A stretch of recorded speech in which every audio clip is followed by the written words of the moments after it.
कई बार जिंदगी में असफलताओं का सामना करते करते व्यक्ति के मन में निराशा का भाव जागृत होने लगता है और व्यक्ति के मन में तरह तरह के विचार उठने लगते हैं। मेरी ही जिंदगी में इतने दुख क्यों हैं? मुझे ही ऐसी जिंदगी क्यों मिली? मेरा जन्म इस परिवार में क्यों हुआ? मेरे जीवन के क्या ये कभी दुख समाप्त होंगे? मेरे जीवन का ध्येय क्या है? और सबसे अहम सवाल, मेरे इस जीवन की कीमत क्या है? इन सारे सवालों का जवाब जानने के लिए सुनते हैं महात्मा बुद्ध की एक बहुत ही प्रेरणादायक कहानी।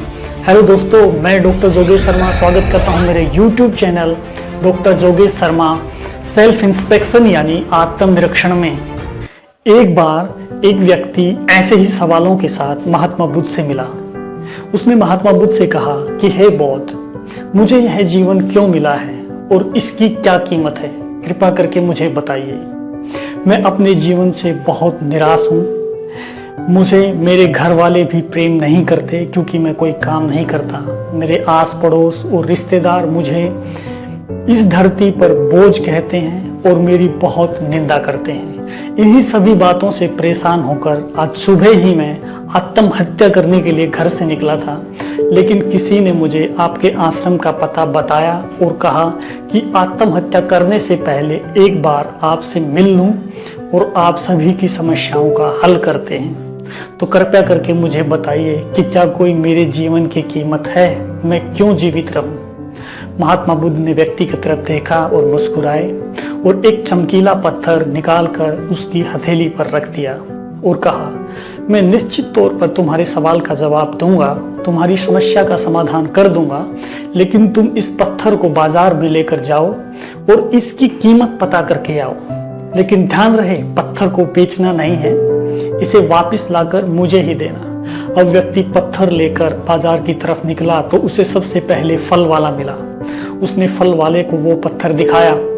फल वाले ने देखा कि पत्थर में कुछ अलग है, कुछ चमकीला है, तो उसने उसकी कीमत मात्र 10 फल लगाई और कहा कि मैं इसके लिए तुम्हें 10 फल दे सकता हूँ। व्यक्ति ने मना किया और आगे बढ़ गया। आगे बढ़ने पर वो एक दुकान पर पहुंचा जहाँ काफ़ी सारी सब्जियां रखी थी। उसने उस व्यापारी को वो पत्थर दिखाया। व्यापारी ने कहा कि मैं इसके बदले तुम्हें एक बोरी आलू दे सकता हूँ, लेकिन व्यक्ति मना करते हुए आगे बढ़ गया। आगे जाकर वो एक जौहरी के पास गया और जौहरी को पत्थर दिखाते हुए कहा कि इसकी क्या कीमत होगी, तुम मुझे इसके लिए क्या दे सकते हो? जौहरी ने पत्थर को देखते ही तुरंत पहचान लिया कि ये तो रूबी है, जो कि बहुत ही अनमोल रत्न है और किस्मत वालों के पास ही होता है। उसने व्यक्ति को कहा कि मैं तुम्हें इसके बदले 1000 स्वर्ण मुद्रा दे सकता हूँ, लेकिन व्यक्ति ने मना कर दिया और उसकी दुकान से निकलने लगा। तभी जौहरी ने पीछे से आवाज लगाई, ठीक है, इसके बदले मैं तुम्हें 10,000 स्वर्ण मुद्राएं दे सकता हूँ, अब तो मुझे ये पत्थर दे दो। लेकिन व्यक्ति तेज कदमों से आगे बढ़ता गया। जौहरी ने एक बार पीछे से फिर आवाज लगाई, अरे सुनो, ये बहुत कीमती पत्थर है, मैं तुम्हें इसकी मुंह मांगी कीमत दूंगा, लेकिन कृपा करके ये मुझे दे के चले जाओ। व्यक्ति ने एक नहीं सुनी और सीधा बौद्ध के पास गया और सारी कहानी बौद्ध को सुना दी। तब बौद्ध मुस्कुराए और बोले कि देखो, इस पत्थर की कीमत एक फल वाले ने मात्र 10 आम लगाई, उसके बाद सब्जी वाले ने एक बोरी आलू लगाई, लेकिन जौहरी ने जैसे ही पत्थर को देखा वो इसके महत्व को, इसके मूल्य को समझ गया और इसके लिए उसने तुम्हें मुंह मांगी कीमत देने के लिए तैयार हो गया। देखो, इस पत्थर के गुण जिसने जितने समझे उसने उसकी कीमत उतनी ही लगाई। व्यक्ति भी हीरे के समान ही बहुमूल्य होता है, लेकिन हीरे और व्यक्ति में अंतर ये होता है कि हीरे को कोई दूसरा तराशता है, लेकिन व्यक्ति को स्वयं को तराशना और निखारना पड़ता है। तुम व्यर्थ में ही चिंता करके अपना समय बर्बाद कर रहे हो। जब तक तुम अपने आप को निखारोगे नहीं, तराशोगे नहीं, तब तक तुम्हारे जीवन का मूल्य एक पत्थर के समान होगा।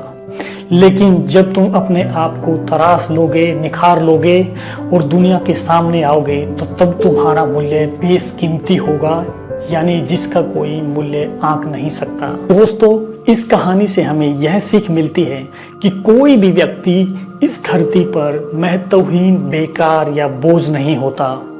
बस व्यक्ति को अपने आप को पहचानना होता है कि मैं कौन हूँ, मेरा क्या अस्तित्व है, मेरे जीवन का ध्येय या लक्ष्य क्या है। यह सब बातें पहचानते हुए व्यक्ति को आगे बढ़ना होता है। व्यक्ति को कोई भी दूसरा व्यक्ति नहीं सुधार सकता, बल्कि एक व्यक्ति को अपने आप को स्वयं ही सुधारना और निखारना पड़ता है। मेरी छोटी सी कहानी आपको कैसी लगी, प्लीज ज्यादा से ज्यादा कमेंट कीजिए, लाइक कीजिए। नमस्कार, धन्यवाद।